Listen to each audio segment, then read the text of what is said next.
Hello everyone and welcome back to another book review. Today I'm going to be reviewing a book that I checked out of the library that got me a little bit outside my comfort zone. I like doing this. I like reading books that are a little bit outside my comfort zone just to stretch my boundaries. So let's talk about it.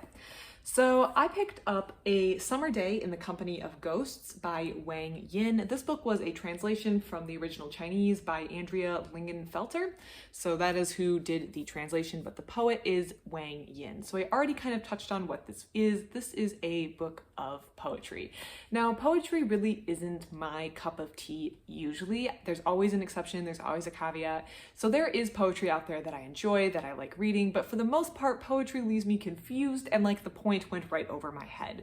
So it's usually not a genre or a type of book that I'm likely to check out at the library, that I'm likely to read, and those that I do check out and read tend to leave me confused and wondering whether or not I missed the point when I reach the end of it. So recently I also read another collection of poetry, I believe it was called Departure by Dan Gerber. This was one that I checked out because it looked interesting and it again left me confused and wondering what the point was. So this is definitely something that's outside my comfort zone and I don't have a lot of experience with, but I actually checked this out because I liked the cover of it. It has this nice purple cover and then this red side and back, and I decided to give it a read. So Wang is a Chinese poet. I believe I read online he was born in the 1960s and began writing in the 1980s, or at least that's when some of his works became more well known. And this book is a collection of his works through time. So it starts with more recent works, starting in like the 20-teens and going all the way back. So you're working back through the book as you go through back into the 1980s. So it's kind of a collection of different works that he's done through time, working from the more recent to the ones that were further back.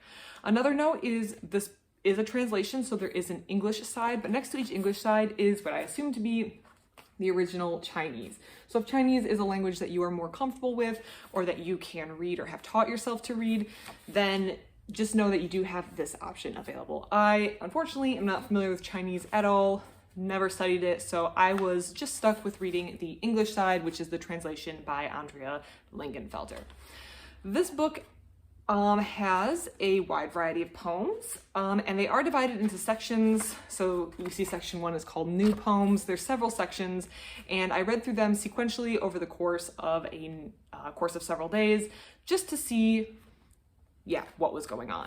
One thing I do have to say about Wang in this book, A Summer Day in the Company of Ghosts, is that I was never confused about the topic of the poem. It never felt like there was some esoteric message being conveyed that went over my head or that I needed to have some sort of special literary degree to understand the meaning of the poem. The poems were very, I don't want to say self-explanatory because I feel like that's maybe selling the poet a little short, but it didn't leave the reader feeling confused, or it didn't leave me feeling confused. That being said, not a whole lot of them also gripped my attention very, very firmly. But this was something that I didn't totally, or that it wasn't unexpected for me because poetry really doesn't always connect with me. I'm not expecting a book to be a standout work of poems. In fact, if there's even one poem in a collection that I'm reading that really stands out, that I think is interesting or funny or meaningful or resonates with me, I consider that a complete success. And in this collection, there was one that stood out to me that I really, really liked. It was on page 133. So if you have this edition, you'll know where it is. And it is called The English. I really, really liked this one. I read it a couple times. So this was my favorite, and the fact that that one stood out and was memorable and then I read it a couple times means for me, this book, this collection is a success. Again, poetry outside my comfort zone, not something that I normally read, but I wanted to give this one a try, and I do consider it a success even though most of these poems didn't resonate with me.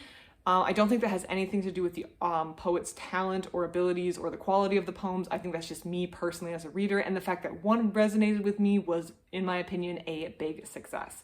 If you enjoy poetry, or if you're looking for something to try that's not going to be wildly esoteric or so deeply riddled with metaphors that you have no idea what's going on, I would really recommend this. It was light reading, easy reading, but still good poetry overall. I would give this collection a solid 3-star. There was a poem that I enjoyed, so I of course can recommend it, and I would definitely read more by this poet in the future.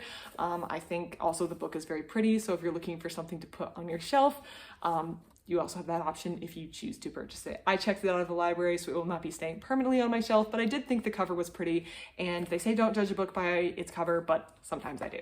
If you've read anything by this poet or of anything else you'd like to add, I would love to hear it. I'd love to hear your comments in the comment section below. Otherwise, thank you so much for watching, and I hope you have a great rest of your day.